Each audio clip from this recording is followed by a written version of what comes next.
So yo, what's up mga tol guys. So ayun no, nagpalit na tayo ng gulong mga tol. Ang panglikod natin ay beast tire na may 100 by 80 by 40. At ang pangharap naman natin ay 90 by 80 na may 14 din. So bakit beast tires mga tol? So yun ang pagkakaalam ko mga tol, na balita ko na maganda raw ang gulong na beast tire.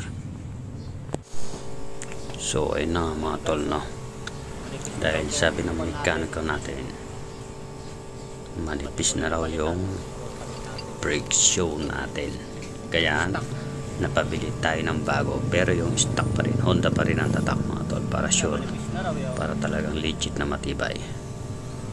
So ayun, mainam lang gumastos pero nasa tama, di ba mga tol? Sarili lang nagpabaklas ka na kay at least lahat bago na, di ba mga tol? So ito yung Beast Plus natin tayo.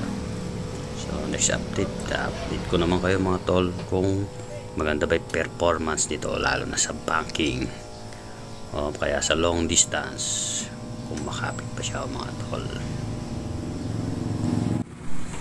So yun na mga tol no, kasalukuyan ang kinakabit yung panglikurang gulong natin na may sukat na 100 by 80 by 14. Ayun.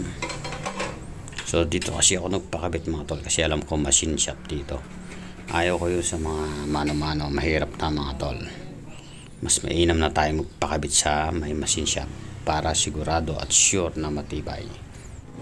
So yun na nga, nilalagyan na rin ng langis yung pangharapang likuran natin mga tol ng sukat na 90 by 80 by 14. So yan, nilalagyan nila ng langis mga tol para talagang tumulas siya pag nilagay na nila sa machine shop. Tsaka para pantay yung hulma niya mga tol, wala yung kaldag-kaldag ng tao doon, parang kabayo pag tumatakbo ka mga tol no? So maganda rin yung ganun diskarte nila mga tol. Ayun na, kakabit. So yun na nga mga tol no, naikabit na. So baka naman mga tol, bago magtapos tong vlog at video natin, sa mga hindi pa natin subscribers dyan, sa mga bago nating viewers dyan mga tol, thank you guys. Like, share, and comment na rin yan mga tol. At huwag na rin kalimutan pindutin ang notification bell para naman ma-notify ka sa next vlog at video na gagawin natin. Thanks for watching mga tol. So ayun, nililinis na yung brake shoe natin, tinatanggal ang alikabok. Ang galing. So at yun na mga tol, kung saan nakikita ninyo, yun din yung nakikita ko mga tol.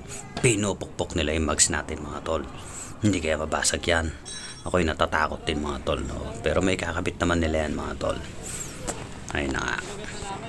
So yun lang mga tol. Thanks for watching again. Baka naman tol guys, ares palagi.